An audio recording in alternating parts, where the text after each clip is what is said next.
श्री राम जय जय राम। श्री राम जय जय राम। श्री राम जय जय राम। श्री राम जय जय राम। श्री राम जय जय राम। श्री राम जय जय राम। सच्चिदानंद भगवान की जय। सत्य सनातन धर्म की जय। सतगुरुदेव भगवान की जय।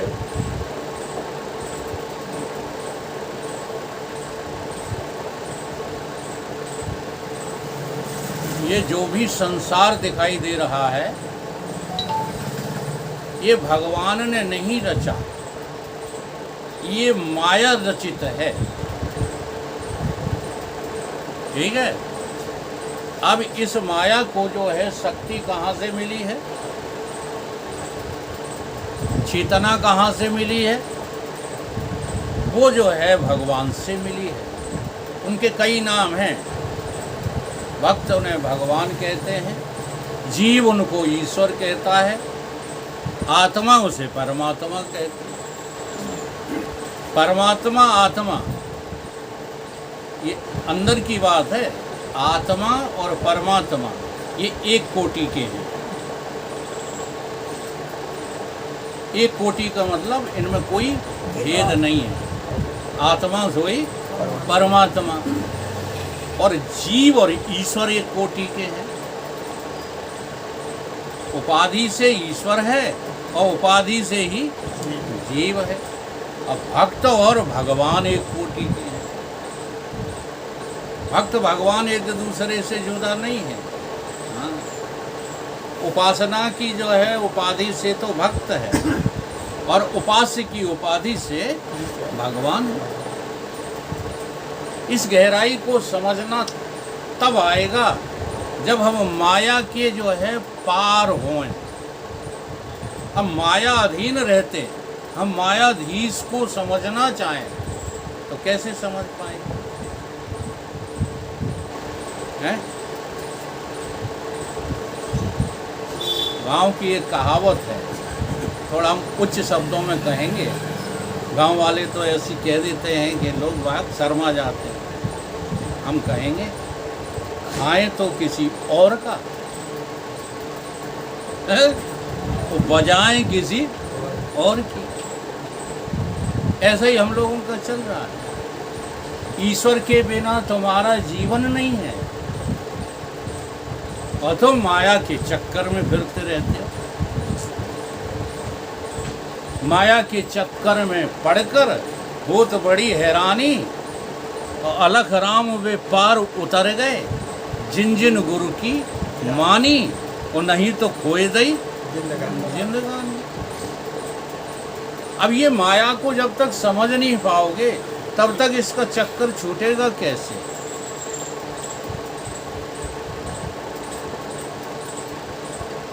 भगवान ने कहा भी, जब अर्जुन नहीं मान रहा है तो भगवान ने ये कहा कि देखो, देवी ही ऐसा गुणमयी, ये मेरी शक्ति है। क्या माया देवी है? देवी ही ऐसा मम माया दुरत्या, ये मेरी माया कैसी है? दुर्गम है।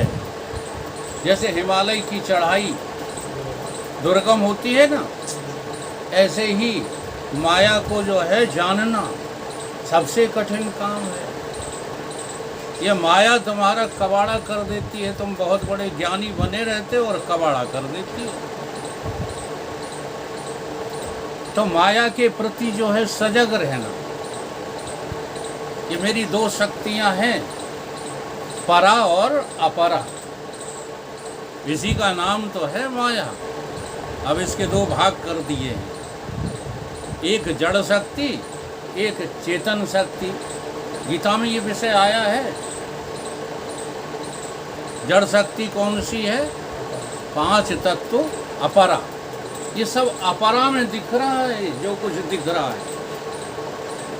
परा में ये कुछ है नहीं, अपरा में सब दिख रहा। भूमिरापो अनल वायु खम मनोर्बुद्धि अहंकार इतियम अष्टधा प्रकृति में भिन्न। ये अष्टधा प्रकृति जो है यही दुर्गा माता है, यही देवी ही ये सह। ये देवी जी संसार को बनाती हैं। देखो सरल शब्दों में बता दें, माया वही है जो तीन गुण को धार के, माया वही है। हम तो ये कहते हैं इन शब्दों को नोट करके तुम रट भी लो, फिर चिंतन करो तो चिंतन शुरू हो जाएगा, लेकिन यहाँ सुन के यहीं छोड़ देते।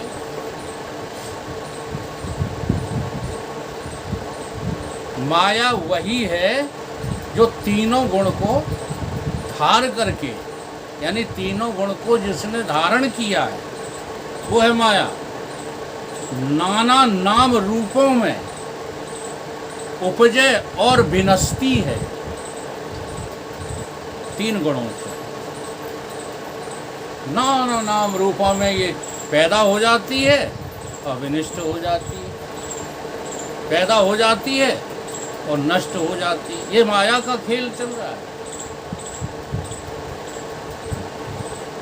ठीक है, अब इसके जो ऊपर वही है जो इसे जानता है। अब इसको जो जानते नहीं है वो इसको पार नहीं कर सकते, इसलिए बहुत सरल चौपाई लिख दी, हम उसका अर्थ भी ठीक से नहीं निकालते। बिन जाने वो न प्रतीति, बिना जाने तुमको संसार प्रतीत नहीं होता। हम लोग शब्द भी सही नहीं बोल पाते, गलत बोलते रहते हैं। अच्छा, संसार आपको प्रतीत हो रहा है? सत्य लग रहा है। देखो प्रतीति आपको बता दें कैसी होती है। जब आप रोड पर गर्मियों में चलोगे तो आपको आगे आगे जल प्रतीत होता है। क्या वो जल है? बोलो नहीं। जो चीज है नहीं और है होकर के दिख रही है उसका नाम प्रतीति है। तो बिन जाने होए न प्रतीति और बिन प्रतीत होए नहीं प्रीति। अब जब तक तुमको जो है प्रतीत नहीं होगा संसार, तब तक संसार के अधिष्ठान उस चेतन के प्रति प्रेम जगेगा नहीं। अभी तो हम व्यवहार को सत्य मान रहे हैं, और जब तक व्यवहार को सत्य मान रहे हो तब तक परमार्थिक सत्ता तुम्हारी दृष्टि में सत्य कैसे हो सकती? सत्य दो नहीं है, तीन नहीं है, चार नहीं है। इसलिए सबसे पहला स्टेप क्या है? चाहे विश्वास करो और चाहे जान करके संसार को झूठा स्वीकार करना ही पड़ेगा। जो विश्वास कर लेते हैं वो भक्त होते हैं, और जो जान लेते हैं वो ज्ञानी होते हैं। इसलिए ज्ञान और भक्ति ये दो चीजें हैं ही नहीं, केवल जो है थोड़ा सा अंतर है। विश्वास भी कोई साधारण बात है क्या?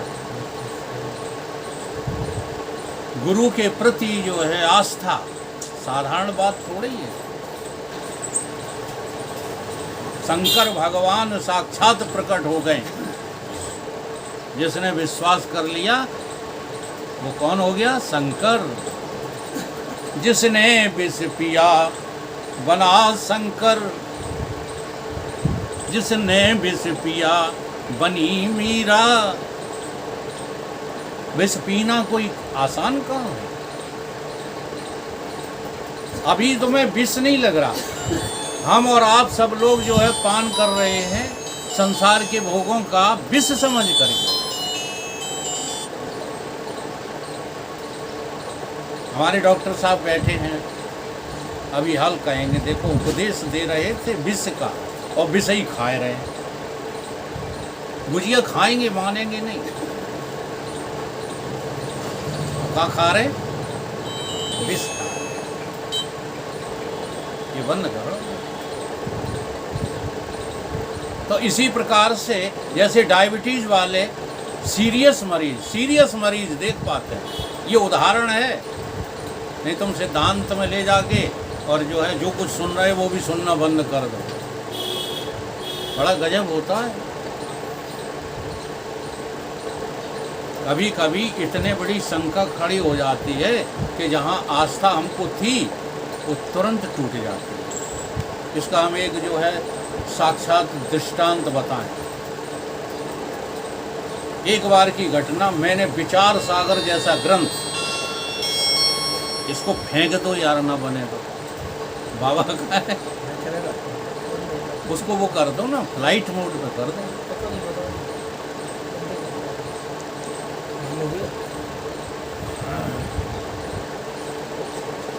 उस शख्स को हमने विचार सागर जैसा ग्रंथ पढ़ाया।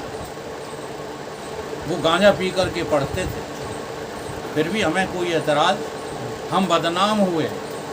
मेरे पिताजी को शिकायत पहुंची कि वकील साहब तो गांजा पीने लगे। हमने उसकी भी परवाह नहीं की। वहाँ सारे गंजेलची इकट्ठे होते थे और मैंने विचार सागर ग्रंथ उनके निवेदन पर, पढ़े लिखे थे वो, well educated, Hindi English Sanskrit 3 भाषाओं का कमांड था, और उन्होंने मुझे गुरु स्वीकार किया और स्वीकार करके हाथ जोड़े कि मुझे विचार सागर पढ़ाओ। तो मैं उन्हें विचार सागर पढ़ाया।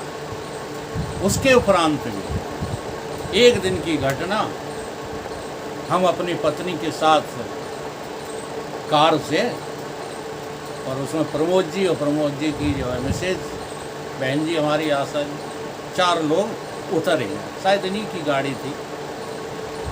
वहाँ उतरे जा कर के, और जैसे ही उस शख्स ने हम लोगों को देखा, सो क्रोध से आग बबूला हो गया। और जानते हो क्या शब्द बोला? ये हमें ब्रह्म ज्ञान पढ़ाते हैं, अपनी अपनी बीवियां बगल से दावे घूम रहे हैं। तो सबके सामने तो मैंने कुछ नहीं कहा, लेकिन अकेले में मैंने उनसे कहा कि आज के बाद तुमने परमार्थिक चर्चा मुझसे की तो रोई जी मुझसे बुरा कोई नहीं होगा। हाँ जी, तुम्हें अभी तक वैसे ही ज्ञानी मिले होंगे, लोलू पुंजो करने वाले। उस दिन का आज का दिन है कि वकील साहब जो है हमारे दर्शन भी नहीं करते, और हमारी तो अटकी क्या पड़ी है। नाम समझ गए होंगे, अब नाम क्या ले, अमरनाथ दुबे। और जब से उन्होंने हमसे जो है ऐसी विपरीत भावना रखी, तब से उनकी ज़िंदगी जो खुशहाल चल रही थी ना, सो बड़ा साफ हो। यहाँ तक बाजार के भाव जूते पड़े उनमें। जी हाँ, बाजार के भाव। ये होता है संत की अवहेलना करने से, गुरु के प्रति जो है नज़रिया बदलने से ये होता है। हम ये नहीं कह रहे तुम हमें गुरु गुरु मानो, हम नहीं कहते, लेकिन कम से कम मित्र भाव तो बनाए रखो। अगर कुछ चाहना है, कुछ पाना है, और नहीं वैसे ही जो है गाड़ी चलते रहो, ज़िंदगी खराब हो जाएगी। हम अपनी बकते रहेंगे, तुम जो है कभी सुनोगे नहीं हमारी। तो मम माया दुरत्या, ये जो माया है वो मेरी ही है। अब भगवान जब कृष्ण कह रहे हैं कि ये 2 शक्तियाँ मेरी हैं, इस बात को आप ग्रहण करो और कहो, समझ के कहो। मेरी भी क्या है शक्ति? 2 शक्ति। खाएगी ओम है, 2 शक्तियाँ। हाँ, एक अपरा, और ये अपरा शक्ति में ही तीनों शरीर आ जाते हैं। स्थूल शरीर, सूक्ष्म शरीर, कारण शरीर। ये मेरे नहीं है, मैं इनका नहीं हूँ, ये अपरा शक्ति है मेरी। ठीक है, मेरी खुद की है, ऐसा आपको लगना चाहिए। जब भगवान कह रहे हैं कि मेरी शक्ति है, हैं, तो अर्जुन क्या समझ रहा होगा उस समय?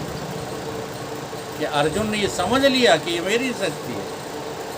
अगर समझ लिया होता तो गीता के बाद फिर उसे कभी शंका नहीं होती। समझ नहीं पाया, वो यही समझता रहा कि ये इनकी शक्ति होगी, हमारी नहीं। जबकि तुम्हारी अनुभव करके देख लो,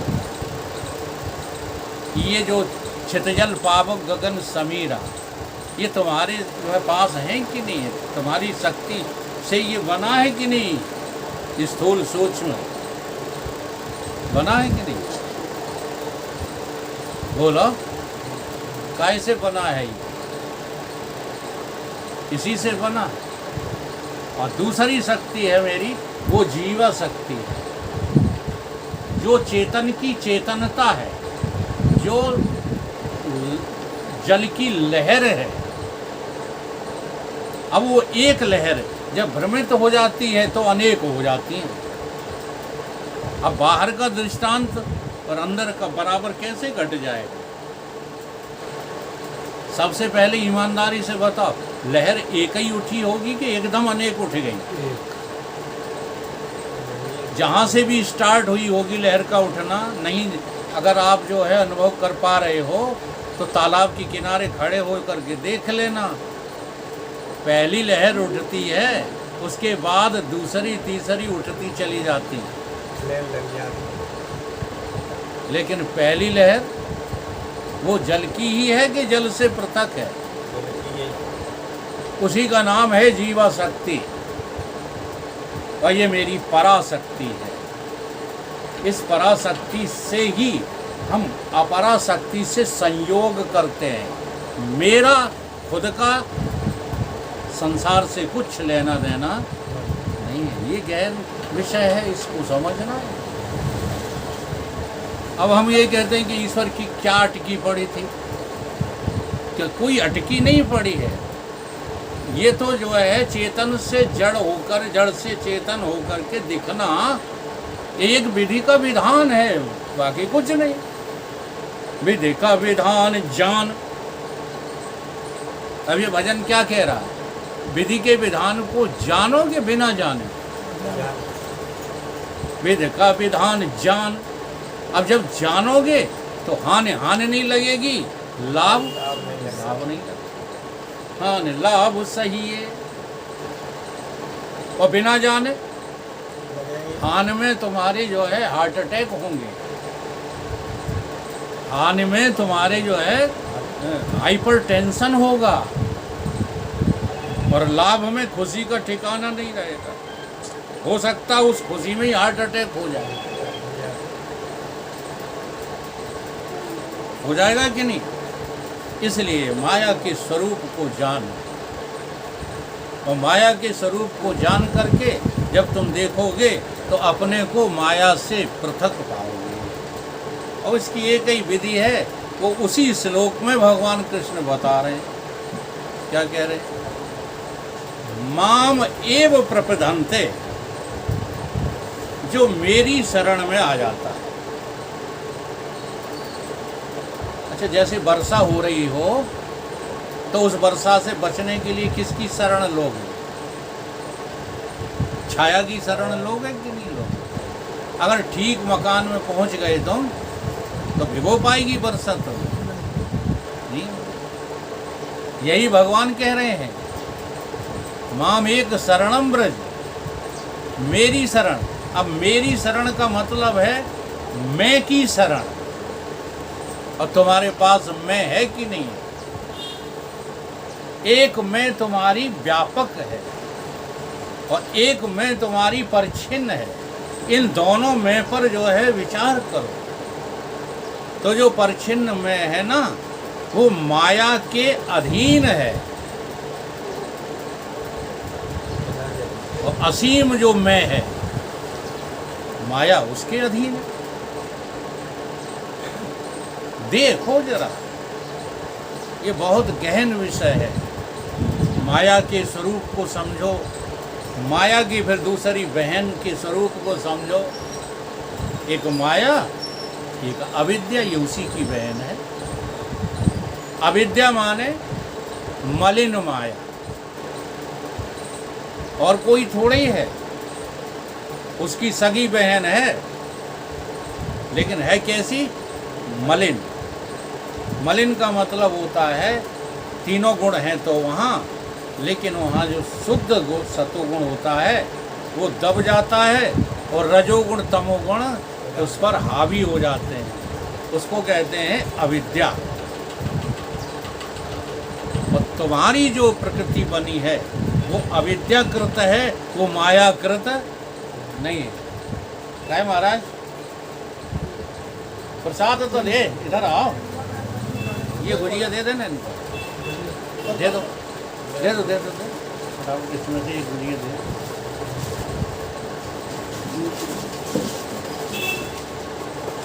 मायाकृत परमार्थ नहीं, तो माया के अधीन जो है वो मेरी मैं सीमित है। अब बस इसी सीमित मैं को हमें समझ करके त्यागना है। तुम सीमित में नहीं हो, तुम असीम में हो। ठीक है, ये सीमित में से तुम्हारा जो है क्या हो गया है, मिथ्या संयोग हो गया है, मिथ्या। और जो मिथ्या संयोग है वही माया। एक दूल्हा बन गया, एक दुल्हन बन गई। अब कबीर जी ने लिखा ये दूल्हा दुल्हन है कैसे?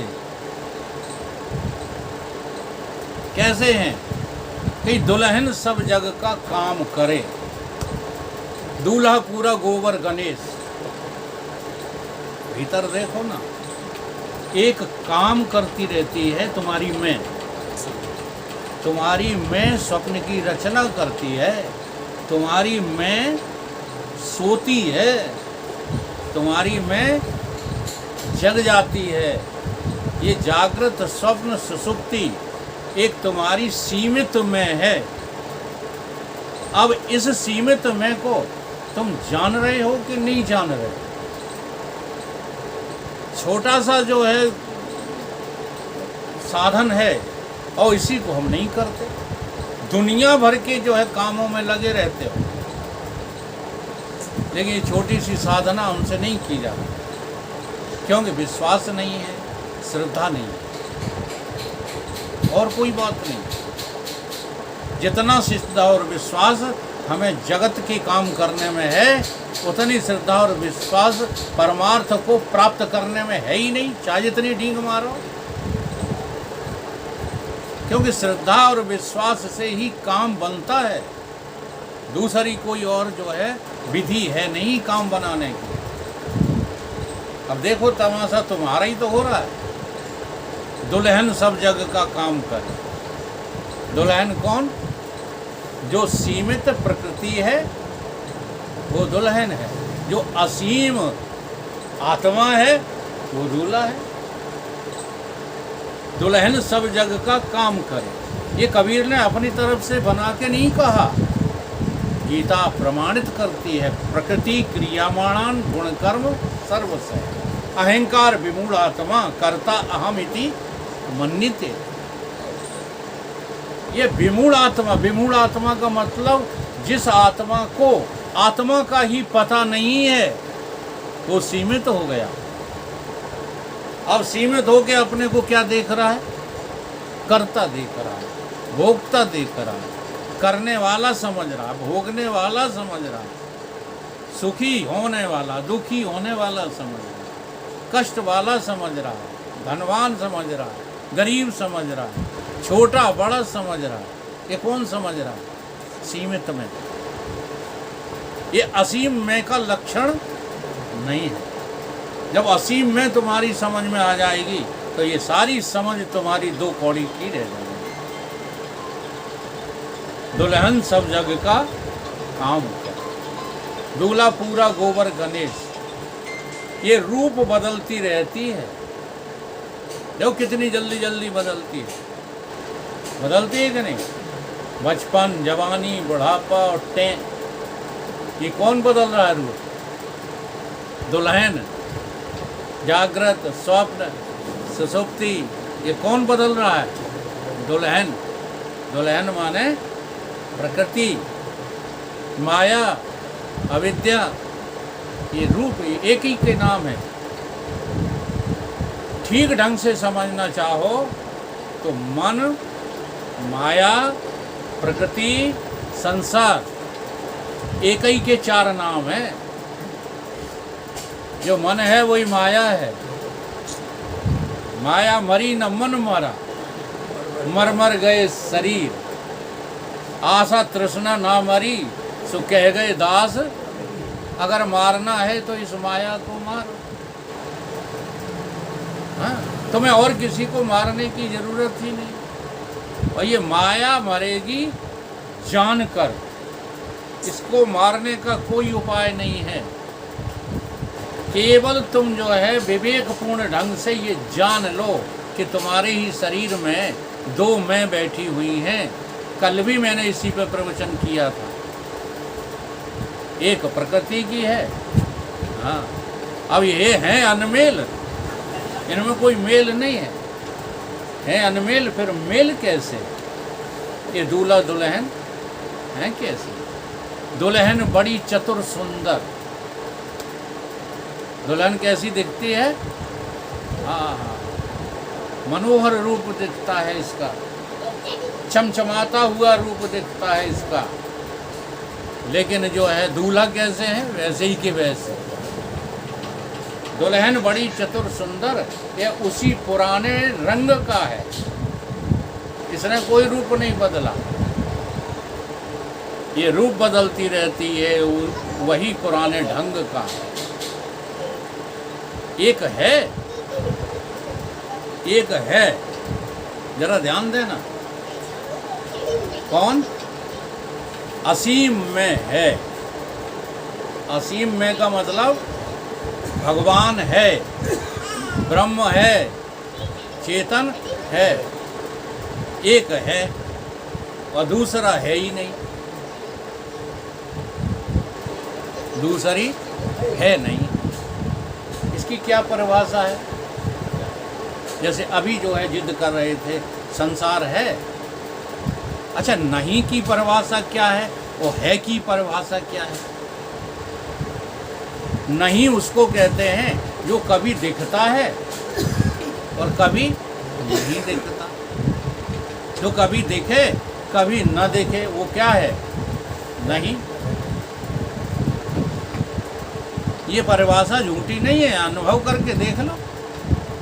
अवित्तादीन भूतान व्यक्ति मध्यान भारतः अविद्या विधिनिन्नान तत्र का परदेवना। भगवान कहते हैं जो कभी दिखे कभी न दिखे, इसके लिए क्या तुम जो है शोक करते हो। एक बार हमारे गुरुदेव ने, स्वामी रामानंद जी महाराज ने, हमारी धर्मपत्नी बच्चे की पिटाई लगा रही थी तो नालायक कह दिया। उन्होंने अपने मुंह से बच्चे को क्या कह दिया? नालायक। अब उन्होंने बुलाया, बिटिया इधर आओ। तो ये डर रही थी।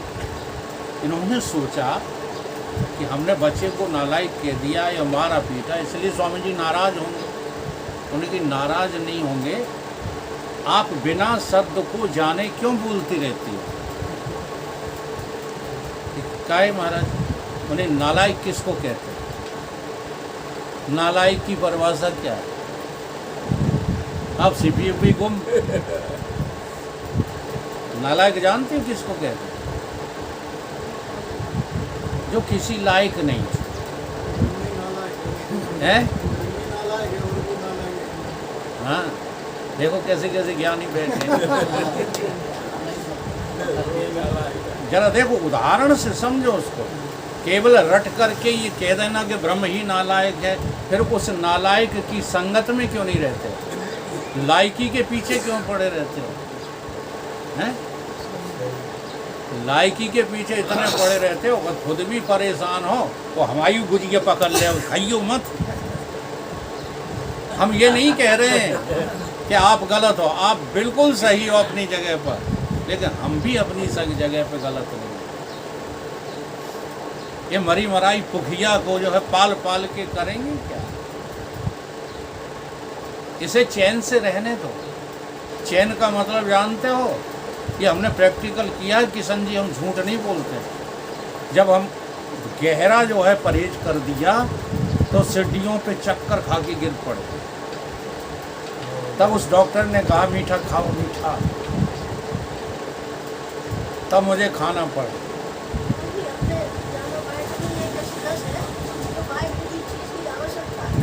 नसों को नहीं आवश्यकता होती। अरे जरा ठहरो, तुम्हारे पूरे शरीर को ग्लूकोज की आवश्यकता पड़ती है, पूरे शरीर को। अगर तुम बिल्कुल बिल्कुल ख़त्म कर दो। एक वैद्य जी थे बहराइच में, लखनऊ के पास, हाँ लखनऊ के पास नगर कौन सा है, बाराबंकी, सबसे नज़दीक बाराबंकी तो है। वहाँ एक वैद्य जी दवा पिलाते थे, तो हम वहाँ पीने गए।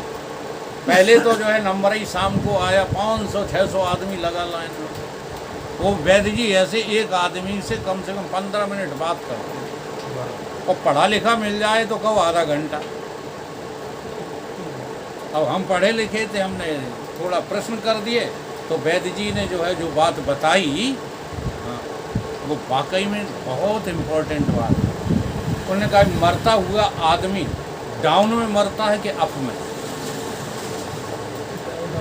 जब आदमी मरणासन स्थिति में है तो डायबिटीज कैसी मिलेगी, ब्लड प्रेशर कैसा मिलेगा, और हीमोग्लोबिन कैसा मिलेगा, सब कुछ डाउन होता है, तब मृत्यु होती है। अप में आज तक किसी की मृत्यु नहीं होती। वही क्या, तो इसी प्रकार से मैं डायबिटीज़ की केवल बात कर रहा हूँ। ब्लड प्रेशर वगैरह का तो हमें नॉलेज नहीं है। कि अप बनी रहे उतनी चिंता नहीं करो, डाउन में जो है तुरंत खेल हो जाए, ठीक है। लेकिन यहाँ जरा उल्टा है। परमार्थ में क्या है, अब ज़्यादा चिंता मत करो, वो तो व्यवहारिक बात है।